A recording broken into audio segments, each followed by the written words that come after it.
Ahoy, my friends, Ryder here, and welcome back to another Final Fantasy VII Ever Crisis video. Ladies and gentlemen, today we are getting into the to pull or not to pull video, a banner review for the new and first Advent Children collaboration banner in the game. And let me tell you guys, this one is a bit of a doozy. So I'm going to be talking about this one in length today.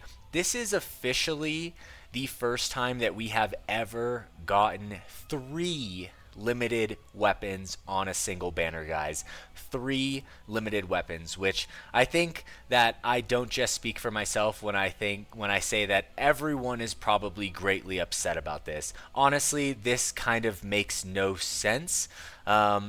We're not seeing any new game modes in the story, no new summons, none of this stuff. We're getting bombarded with limited banners. Honestly, it's not really a good look for the game. It leaves me feeling a bit concerned for the global version of Ever Crisis, I'm not going to lie. And I think that if they keep implementing things like this, where they're just going in the exact opposite direction that the players have been kind of requesting that they don't go, then, you end up losing players. You end up having people turn away from the game. And that's exactly what they don't want, especially when they're dropping something as totally hype and FOMO as Advent Children. For me, I've been waiting since I started playing Ever Crisis day 1 for Advent Children, and it's so cool to see it here, but to see it implemented in this way is a bit concerning, to say the least. And one of the things that's the most concerning is the fact that Cloud's ultimate weapon is featured on this banner, but it will only be featured on this banner, right? Once September 17th comes around, the next banner, Sephiroth's ultimate weapon is going to be featured on the next one. So not only is Sephiroth's ultimate weapon not featured on his own banner, you have to pull a different banner that is focused on different characters just to even have a chance at getting his ultimate weapon, which in my opinion is extremely poorly handled across the board. And so, there's a lot of things that we're going to talk about the costume, but it is a bit disappointing. Now, that being said, guys, I am still pulling on this banner. So I'm just going to preface this, guys, for you. I can only recommend people to pull on this banner right now if you are fully locked in on Cloud. As for Sephiroth, it's kind of hard to say because, his ultimate weapon is going to be attached to a different banner. We don't know necessarily if those circumstances are going to change. So I will say that if you're a player that's wanting to get Sephiroth, I would probably hold off for now. These banners are going to be up for a while. You can see this one ends on October 22nd. We have all the time in the world. If you're here for Cloud, Cloud is out, and that's what you can go and get. But other than that, I would say try to hold off. But I'm going to be taking a look at everything here today. Before we do, let's go over and actually take a look at the new weapons. All right, so Mako Gem Exchange. All right, here's Cloud's. Then we have Sephiroth and Sephiroth Original. Okay, so we're wondering what these Mako Gems are. I'm guessing they're going to be different once Sephiroth's changes. So Cloud's is going to be Ragnarok. Okay, deals 2,000% physical magic non-elemental damage, applies amplify physical abilities and magic abilities. Physical and magic abilities, amplification to self for the next physical or magical command, ultimate command ability, does 40% damage, and it lasts 60 seconds. Okay, then it's also going to have this Princess Guard feature on here with the +3 ATB. I wish this was a triple cast. Really, I wish it was, but it is only a double cast. It is very OP. Then you get the boost ability potency right here, which is great.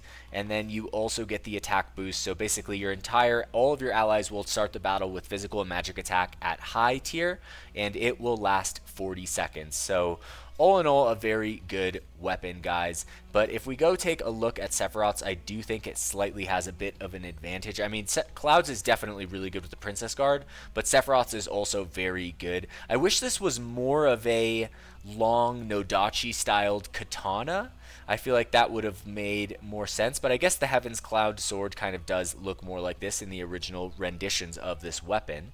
But for Sephiroth's weapon right here, we're going to get 3 charges, 50-second cooldown, Deals 2000% physical magic non-elemental damage, applies haste to self, duration 20 seconds, and exploit weakness with a potency of 40% and a duration of 60 seconds, and it can be cast 3 times. This weapon is absolutely insane.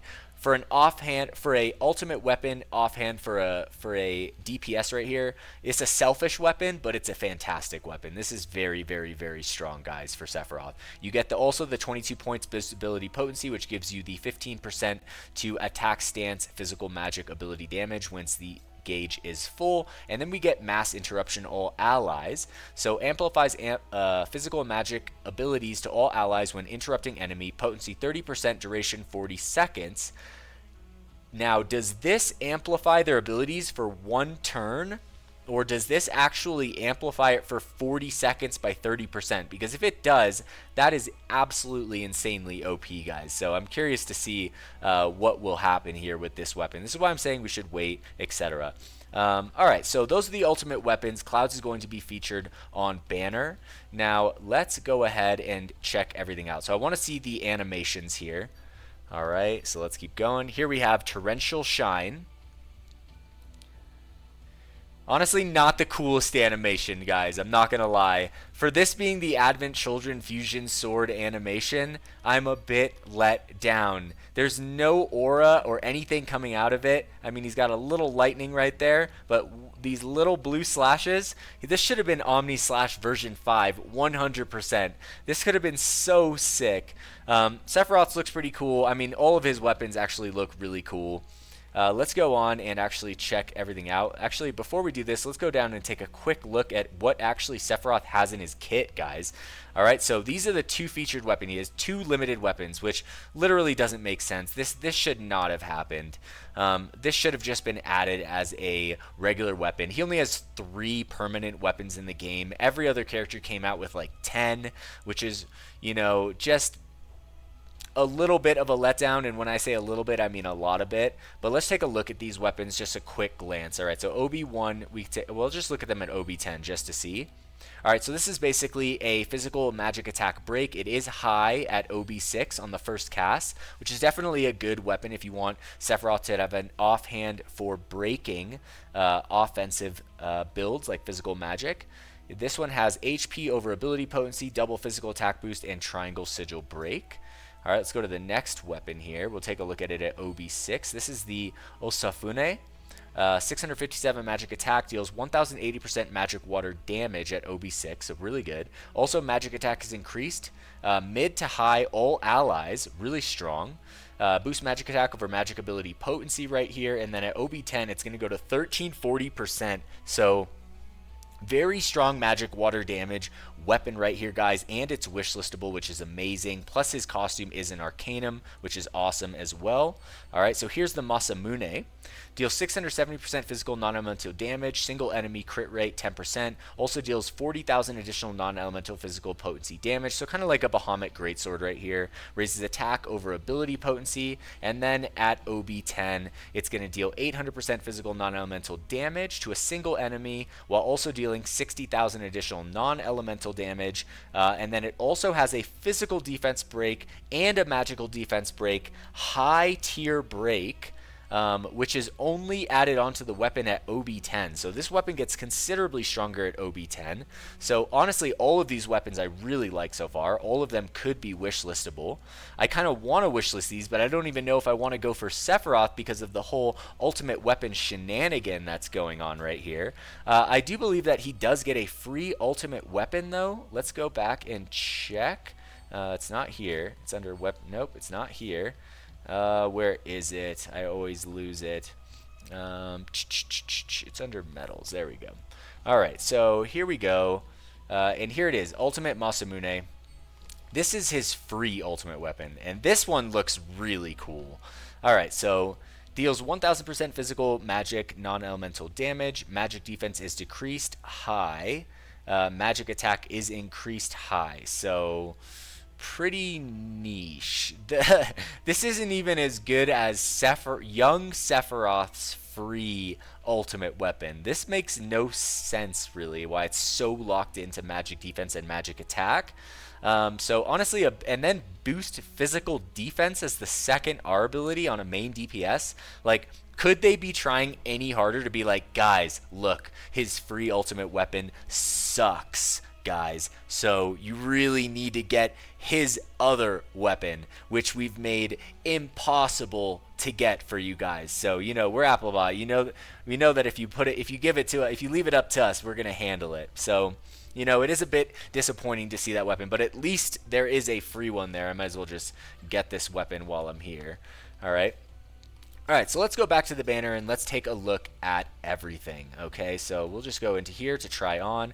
We'll start with Sephiroth, all right? So I talked about this in my patch updates video. When I first saw this costume, I was like, damn, this is so sick. It's Sephiroth. I was so amped on everything, right? But then I saw a couple people saying this is literally just a slight coloration change on his other costume. And guys, I feel it. I feel like this is such a letdown that this is literally just a color shift on his costume, and this is the Limit Break banner costume. It's really disappointing. I was super excited when I first saw it, but it really does show like a lack of kind of creativity or lack of really kind of energy into anything. They're just kind of like taking what they can. This was an amazing opportunity to do a one-winged angel costume for Sephiroth. You could have had the Advent Children Cloud, the one-winged angel Sephiroth. It would have been an absolute smashing success, but instead we get this weird recoloration that honestly should be his gear voucher costume. And does he even get a gear voucher costume? Let's actually go check. So we'll go to the gear exchange. They did not even give Sephiroth a free gear or a gear voucher costume, right? So I've been saving my little gear voucher here because I don't want any of these ones right here. I have all the other ones in the game, but they still did not even giving one, which is even more disappointing. So it's such a bummer because I'm so personally so excited for Advent Children, guys. I really am. I absolutely love Advent Children. I'm so excited to see it in the game. Don't get me wrong, I'm psyched. It's just there's a lot of things that to me don't really make sense and just show like kind of a negligence towards their own product and game, which is, for me, pretty upsetting. Now let's take a look at this costume. I mean, it does look cool, but it is a different coloration on his regular one. So let's go to Corruptor of the Planet. Boost attack all allies, which is great. And then we have Wing of the Corruptor, which is basically an Omni Arcanum. It does give him the HP 15%, which is nice, and the 30% to all the elements. All right, so that is good. Okay, and then for the first weapon right here, we have the Kikuichimoji. Okay. All right, so let's take a look at OB1. So 427 magic attack at level 130 OB1. The command ability is Shadow Disaster, 4 ATB cost, deals 720% magic non-elemental damage to all enemies. All right, these are starting to get pretty long. It's actually going outside the box. Also applies physical damage bonus. Bonus is damage added to the damage that you're already doing, so on top of the 720%. When using physical ability, deal bonus damage equal to 20% of damage dealt, all allies. So 20% of this would be 140%. So we're looking at like, what, 860% right now. Duration, all allies. Wow, that's actually pretty nice. Okay, so he's healing he's actually allowing all allies to deal more damage. First use, haste is applied, range self. So really strong, and this is just OB1 right here, guys. 20% of damage dealt to all allies, duration 40 seconds, plus the haste right here, the boost attack all allies, and the boost ability potency right here. All right, taking it to OB6, we get 671 magic attack. It goes to 1080% magic non-elemental damage to all allies. When it applies the physical magic damage bonus, it will go to 25%, the duration to 50 seconds right here. Okay, we get the attack all allies over the boost ability potency, so pretty standard on the R abilities right here. And then we're just demolishing magic attack right here. So this is the highest raw magic attack I've ever seen in the game. I've only ever seen one other weapon break 700. And then it's going to go to 1340% magic non-elemental damage. The physical magic damage bonus goes to 30% to all allies with a duration of 60 seconds, plus he gets the haste at the beginning. The 46 over 42 right here. It's just a fantastic, it's a very good weapon, guys. All in all, it's a very, very, very good weapon. All right, so let's keep going. That's the first one. Remember, we have 3 weapons on this banner, which is literally insane. Okay, so now we're going to go over to Cloud. Cloud is where it's at. I'm absolutely hyped on this, guys. I've been waiting for this costume for so long, and this is going to be basically what Cloud is operating with on my account for like the next 6 months. So just super, super, super cool. Let's go to his costume AC mode. Okay, it's basically coming with, you know, everything we want. We get Reprieve and Omni Arcanum on the exact same costume. For Cloud, this is something he's been wanting for a long time, guys. And for me, being a Cloud main and have been having a really miserable time in the last year, where Cloud is just now getting his ultimate weapon. He was kind of left alone in the shadows, and, you know, Tifo's running it, Vincent, Yuffie, everyone seemed to be killing it except for Cloud. And I'm like, this is his game. So, you know, it is really nice to see this here. And then on top of that, we get the Fusion Sword. So Fusion Sword, OB1, level 130.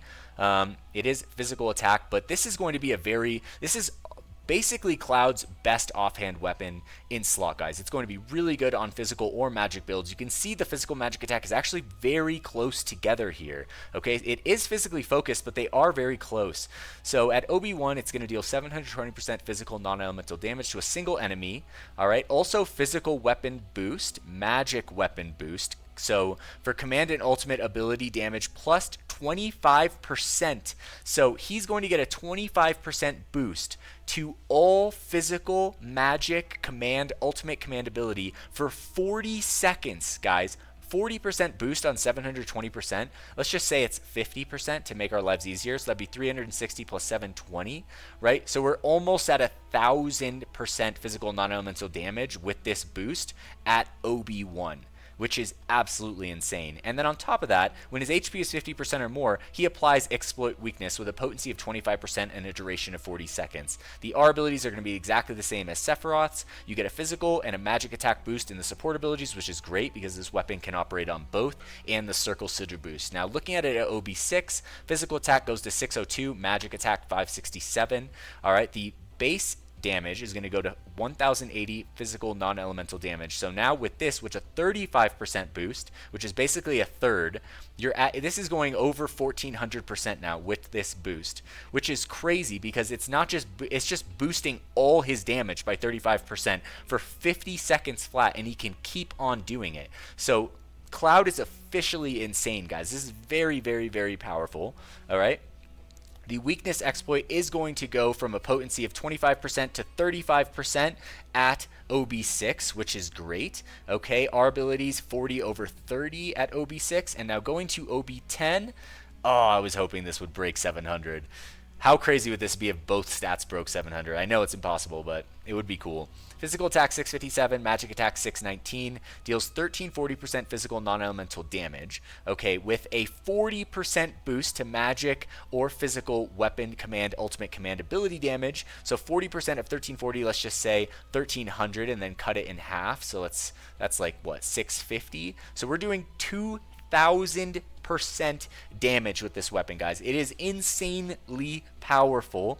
The 46 over 42 boost attack over boost ability potency. This weapon is so cool. I'm so excited to pull it, guys. I'm absolutely psyched beyond everything. It is very, very good. Like I said, guys, this banner right now, I think the focus is, if you are in it for Cloud, I think go for it, right? So for me, like how I'm going to break it down, I've been waiting for Cloud for a long time. I want to get his ultimate weapon. I'm definitely going to level the Fusion Sword. Sephiroth is kind of like a wild card for me at the moment. I don't know how much I need to go in on this banner. I want to get Cloud's ultimate weapon, yet at the same time, the next banner switches to Sephiroth's ultimate weapon, which means that I probably have to get Cloud's ultimate weapon on this banner. The pity is going to be 90,000, right? They should have lowered the pity if they were going to do this, because I could get this weapon OB10 without dropping 90,000 crystals, likely so in most case scenarios, right? And then still be stuck having to pull on this banner to try and get his ultimate weapon. It doesn't make sense. So it is a little bit tricky. So I do only recommend to pull now if you are just pulling for Cloud. If you are pulling for Sephiroth, I recommend waiting and holding off for now just to see, go play the game, unlock Sephiroth, see how you like him, and then on September 17th we're going to get the next banner, and then we can basically go from there. All right, but other than that, that's going to pretty much wrap up this banner. There is one more weapon here. All right, so let's go find it. All right, it is the Shira Nui right here. I don't know why this is on the banner. It shouldn't be.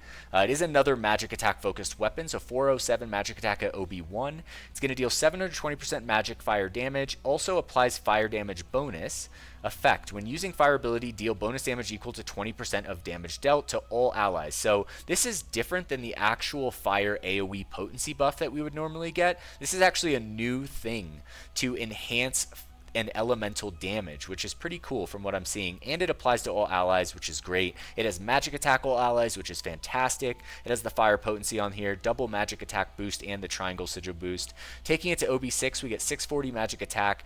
The damage goes to 1080%. All right, when using fire ability, deal bonus damage equal to 25% of damage, so it went from 20 to 25%.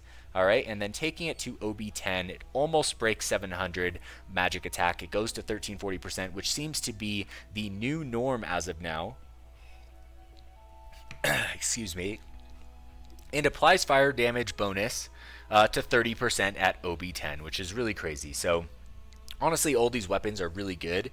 The problem is not the weapons, guys. All of these weapons are worth pulling for. Some more than others. I would say this one has the least use. I would not be like wishlisting this one or like setting it. But the Kikuichimoji, super strong, and the Fusion Sword is both equally super strong, guys. So honestly, that's going to be my take on this banner. I think it's overall very good. Both of the costumes are amazing. I will likely get both just pulling for Cloud because I'm going to be trying to get the Fusion Sword till like probably like at the bare minimum like around OB8, OB7, OB8, and then I can finish it later on. But yeah, honestly, it's looking really cool. Everything is cool except for the fact that the stamp card is just completely messed up. The fact that the limit, there's 3 limit break banner weapons on this, which just makes absolutely no sense to me. The Shira Nui should have been one of his free weapons. Like, that should have just been one of his free weapons. There's only 4 of them. There should be more like 8 or 9. Let's be real, a minimum of 8 for a new character. And so it just doesn't really make any sense how they're making these choices. But like I said before in my previous videos, guys, this is what happens when, you know, investors have more power than like the actual developers of the company. So they're making these choices and they're making them both based on money, and you know, it's not going to be good for their game overall. But I'm honestly really curious to hear your guys' thoughts on everything. These were basically my thoughts just looking at everything. Everything looks really great, but like I said, just to recap, if you're pulling for Cloud, go for it. I think that the Fusion Sword is going to be amazing for anyone's account. The Omni Arcanum is going to be amazing, especially if you're a new player. And it just looks amazing. And then if you get some of the Sephiroth weapons along the way, then you can kind of evaluate later on for the next banner. But yeah, like I'm saying, if you are here for Sephiroth, I do recommend waiting as for now. Just to see where you're going, because you're probably going to want to go for his ultimate weapon, but then you're stuck on the Yuffie Tifa banner, so it's better to just see what's going to happen when that comes out and then try to make a decision from there. So that's going to basically conclude this video. Like I said, super curious to hear your guys' thoughts on everything below. If you pulled, I wish you guys the best of luck. And yeah, so that being said, I hope you guys enjoyed this video today. If you did, please don't forget to drop a like, subscribe to the channel, and if you haven't, check out the newest book in the Curseborn Saga franchise, the book series I've been writing for 15 years, just published on Amazon. Link in the description below. So that being said, guys, that's going to conclude the video. Hope you guys enjoy it, and I wish you guys the best of luck on those pulls. Hope you all have a wonderful night. Take care, and peace.